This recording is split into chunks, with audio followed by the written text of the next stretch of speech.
Hello મિત્રો, નવરાત્રિનું ધાર્મિક દ્રષ્ટિકોણથી ઘણું મહત્વ છે. તે દેશભરમાં ખૂબ જ ધામધૂમથી ઉજવવામાં આવે છે. તો આ વખતે માતા આદિશક્તિની આરાધનાનો આ પવિત્ર તહેવાર 3 સપ્ટેમ્બરથી શરૂ થશે. તો નવરાત્રિ દરમિયાન 9 દિવસ સુધી મા દુર્ગાના વિવિધ સ્વરૂપોની પૂજા કરવામાં આવે છે. એવું માનવામાં આવે છે કે નવરાત્રિ દરમિયાન મા દુર્ગાની સાચા મનથી પૂજા કરવામાં આવે તો તમામ મનોકામનાઓ પૂર્ણ થાય છે. તેમજ નવરાત્રિના આ 9 દિવસ માતા રાણીને પ્રસન્ન કરવા માટે ખૂબ જ શુભ માનવામાં આવે છે. બીજી તરફ જ્યોતિષ શાસ્ત્ર અનુસાર નવરાત્રિ દરમિયાન કેટલાક એવા ઉપાય છે જેને આ પાવન દિવસોમાં કરવાથી ઘરમાં સુખ સમૃદ્ધિ રહે છે અને તમામ નકારાત્મક શક્તિઓનો પણ નાશ થાય છે. તો ચાલો જાણીએ આજે એ ઉપાયો વિશે. તો મિત્રો, નવરાત્રિ દરમિયાન મા દુર્ગાના આશીર્વાદ મેળવવા માટે એવું માનવામાં આવે છે કે નવરાત્રિ દરમિયાન માતાનું ધ્યાન કરવાથી જીવનની તમામ પરેશાનીઓમાંથી મુક્તિ મળે છે. કહેવાય છે કે નવરાત્રિ દરમિયાન ઘરમાં સ્વચ્છતાનું ખાસ ધ્યાન રાખવું જોઈએ.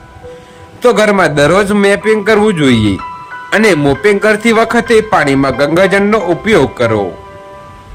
તો મિત્રો, નવરાત્રિ દરમિયાન મનની ઈચ્છાએ પૂર્ણ કરવા માટે કેટલાક જ્યોતિષી ઉપાય દર્શાવવામાં આવ્યા છે.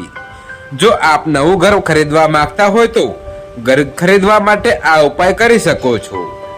નવરાત્રિમાં ઘરનું સપનું પૂરું કરવા માટે નવરાત્રિમાં માટીનું નાનું ઘર બનાવીને પૂજા સ્થાનમાં રાખો. તો આ ઉપાય કરવાથી આપણે ઘરની મનોકામના પૂર્ણ થશે. તો મિત્રો, વિકાસના માર્ગે વિઘ્ન આવતા હોય તો પ્રગતિ માટે નવરાત્રિમાં આ ઉપાય કરી જુઓ.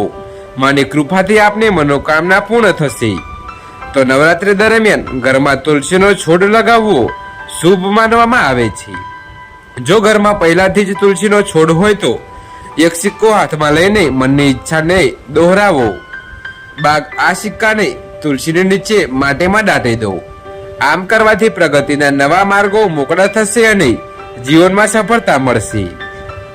તો જો ઘરમાં કોઈ સમસ્યા હોય અથવા ઘરમાં કોઈ સમસ્યા હોય તો નવરાત્રિમાં 9 દિવસ સુધી સતત સોપારી પર કેસર રાખો અને દુર્ગા સ્ત્રોત અને દુર્ગાજીના નામનો પાઠ કરો. તો મિત્રો, આમ કરવાથી ઘરમાં સકારાત્મક ઉર્જા વહેવા લાગશે અને ઘરની કષ્ટ પણ સમાપ્ત થશે. તો મિત્રો, અહીં આપેલી માહિતી માત્ર ધારણાઓ અને માહિતી પર આધારિત છે. અત્રે એ ઉલ્લેખ કરવો જરૂરી છે કે અમારી ચેનલ કોઈ પણ પ્રકારની માન્યતા માહિતીને સમર્થન આપતું નથી. કોઈ પણ માહિતી અથવા ધારણા લાગુ કરતા પહેલા સંબંધિત નિષ્ણાતની સલાહ લો. તો મિત્રો, જો આ વિડીયો તમને પસંદ આવ્યો હોય તો વિડીયોને લાઈક કરજો, ચેનલને સબસ્ક્રાઇબ કરજો અને બાજુમાં આપેલા બેલના આઇકનને પ્રેસ કરીને ઓલ ઉપર સિલેક્ટ કરી લેજો, જેથી તેમને વિડીયોની નોટિફિકેશન સૌથી પહેલા મળતી રહે. અને મિત્રો, વિડીયોને છેલ્લે સુધી જોવા બદલ આપનો ખૂબ ખૂબ આભાર.